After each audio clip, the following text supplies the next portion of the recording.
So, another fascinating weekend of football have just finished. Another one is about to start. So, before that happens, let me tell you my five top things from the weekend.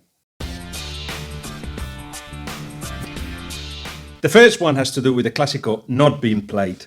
And I'm not sure why people away from Spain or Catalonia are very aware of what's happened here and why the Clasico has not been played.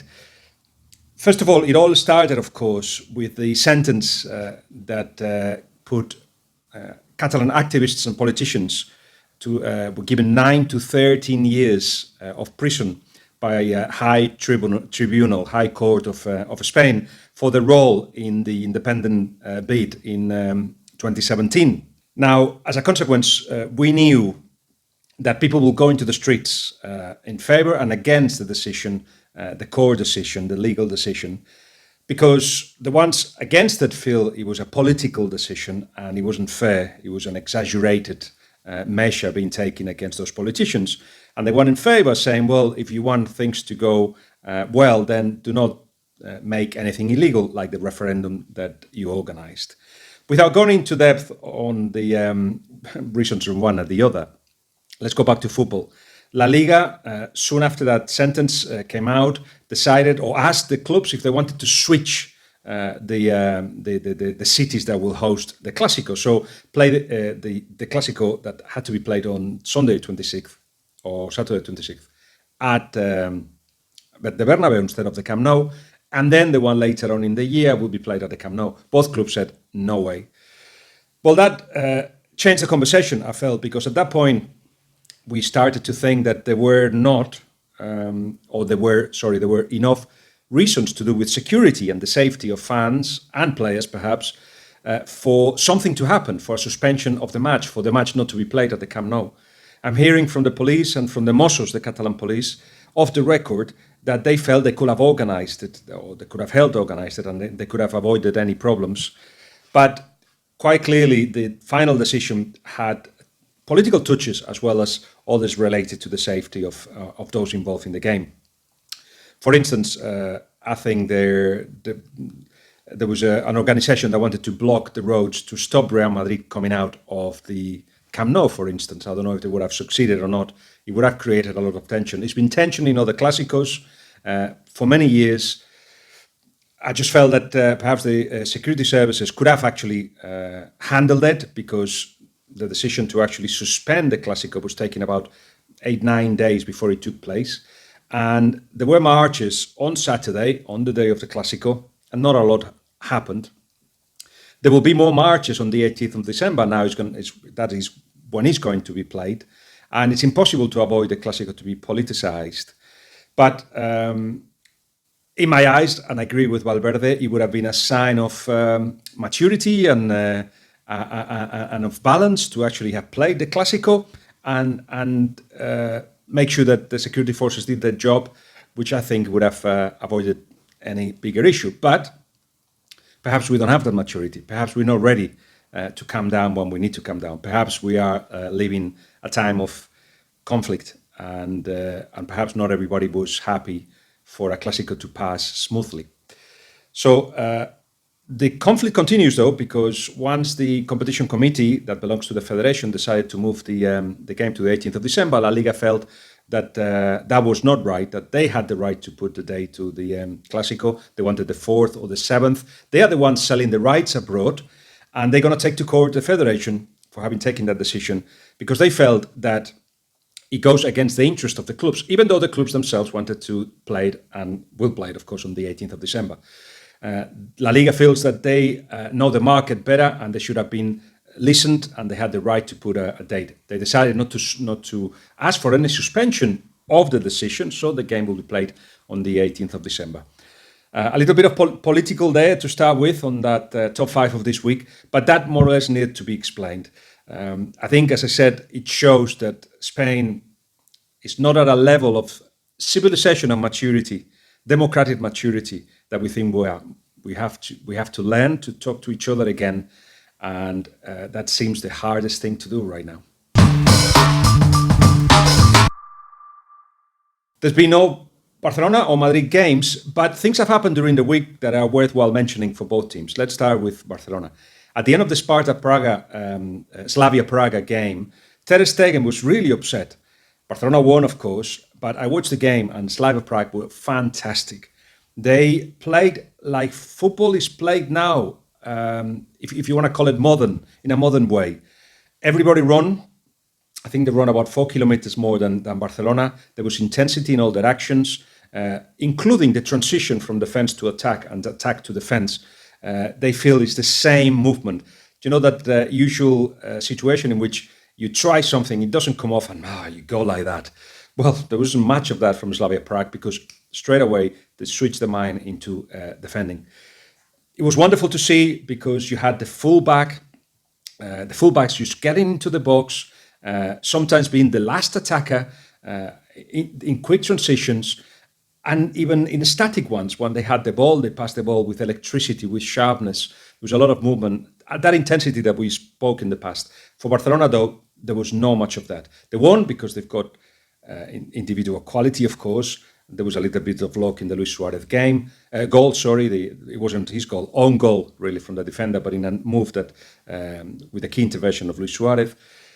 Ter Stegen came out after the game and said, we have to talk amongst ourselves about all this. And the journalists kept asking, what do you mean? What is the problem? And it's like, we have to talk amongst ourselves. And I think they did after the game. They will continue to do so. And it is about giving more to the side, not just with the ball, but especially without the ball. Being all those things that Slavia Prague showed to be intense, high tempo. The movements have to be quicker.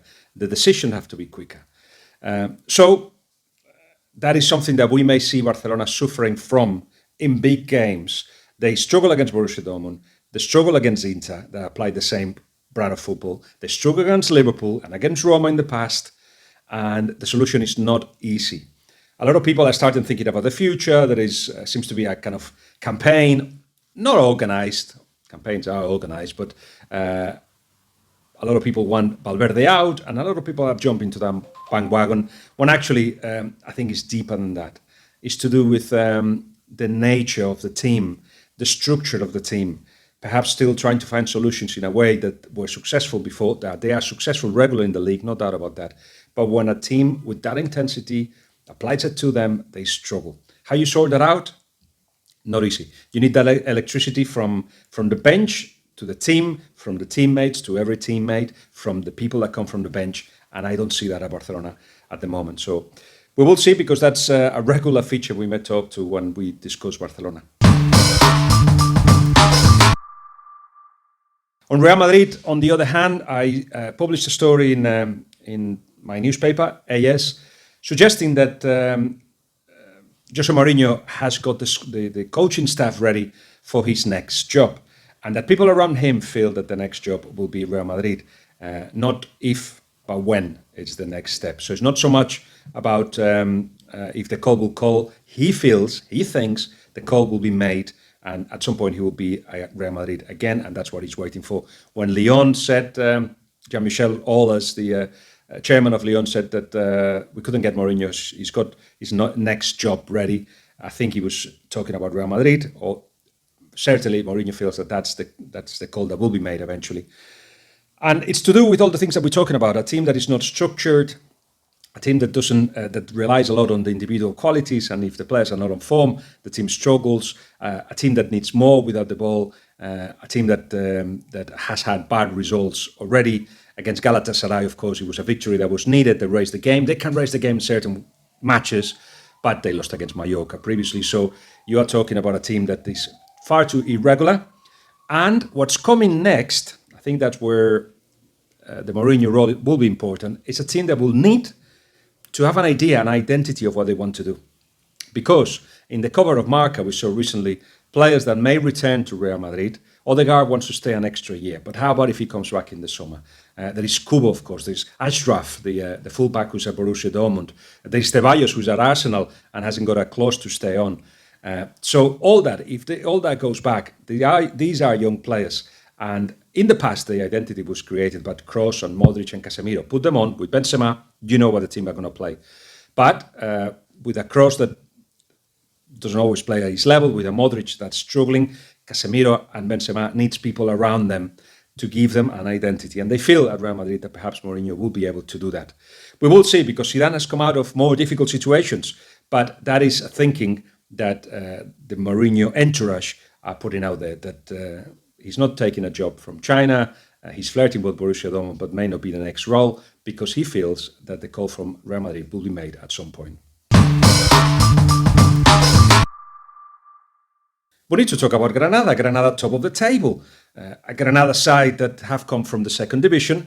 They got promoted this summer, and they're using still 5 or 6 players from that lineup, from the lineup they regularly used in the second division. Centre backs, Ruiz Silva, the goalkeeper certainly, Germán, the centre back, Montoro, the centre midfield. They got new players, of course, and players that have added a lot of quality. But all in all, what you've got, it's a side that knows how to play. It's wonderful to see Antonio Puertas, who was missing at the weekend, actually, but who has been key on the right-hand side of the attack. Assis in the centre of the attack as well. You've got Soldado, who is not scoring, but does a lot of work for the side. Machis on the left-hand side. Yangel Herrera in the centre midfield. You're talking about quality, but you're talking about a team that knows how to play. And if you want to know what the philosophy is, if you like, is of course they've got a very good defence. They're one of the teams that scores more often in La Liga. But just before the Barcelona game, and just before beating Barcelona, the manager of Granada actually put a note in the changing room with the items of the philosophy of Granada.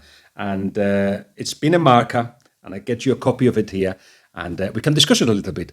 Goleadores, they are strikers. Camaleónico, it changes formation, it varies. Cohesion, he obviously works together. Competitive, they don't give up any single ball.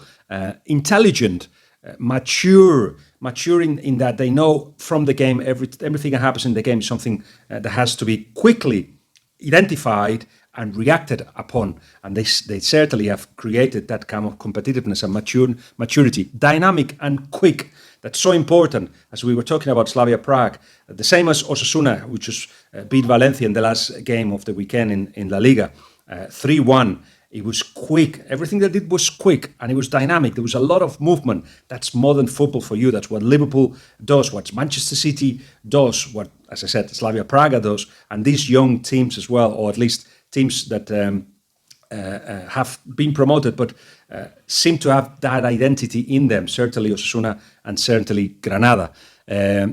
Solid, compact, brave, and alegre, happy, profundo, with a lot of depth. So the ball has to get to the in behind of the rivals. They have to stretch them, and they have to do it constantly. Determined, you have to keep going. Intense, so they have to pressure and want the ball back, and to have mental power as well, to be able to, as I said, to react to the bad things. When almost half of the squad have gone through a promotion, that gives you a strength, a mental strength that they've applied in the first division. A lot of teams just decide to change the players when they come in, not Granada, who decided to keep at least half of the squad, and the same with Osasuna as well. And that identity and that lessons learned from that year in the second division are applied in the first division. They will not win the league, Granada, but it's wonderful to see them there. And those teams tend to fight for European places if they continue like this. They are rotating about 3 or 4 of the players in every game, so that means they've got more depth than perhaps generally teams that get promoted have. And it is fun that La Liga is that competitive and allows the likes of Granada to be at the top for a little while. The last one is about fans. And I've just followed the story about Xhaka and how he reacted to the reaction of the fans. And I agree with Unai Emery. He's absolutely wrong in doing that. But was it a good choice to make him a captain? That's the first thing. Because if he reacts this way, perhaps he suggests 2 things. One, that he wasn't the best choice, because it feels like you look at him and he's like, he doesn't understand what fans demand or want or how they are demanding it. And perhaps it should have been a bridge that has to be built, one in which the captain of Arsenal tries to understand the fans. Yes, the fans have been against him, and yes, he's had to mute the reaction in social media to his social media. There's been threats to him and his family, all kinds of things that nobody likes. More on that later. But as captain of Arsenal, you have to understand where you are, and you have to understand what kind of club you're in. So he was wrong. Secondly, we would have been talking differently if the VAR decision would have been taken properly. It wasn't a penalty from Chambers. Chambers was fouled. So it should have been a foul to Arsenal. That, I think, is what we're all, more or less, most of us will conclude.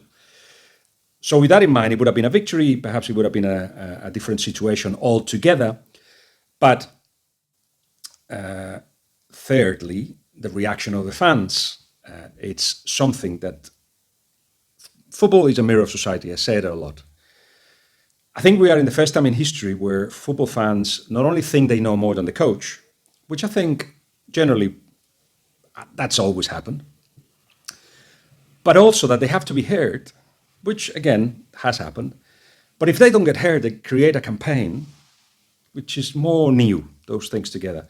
And if the campaign doesn't work, you put even a plane to be heard, so you get heard.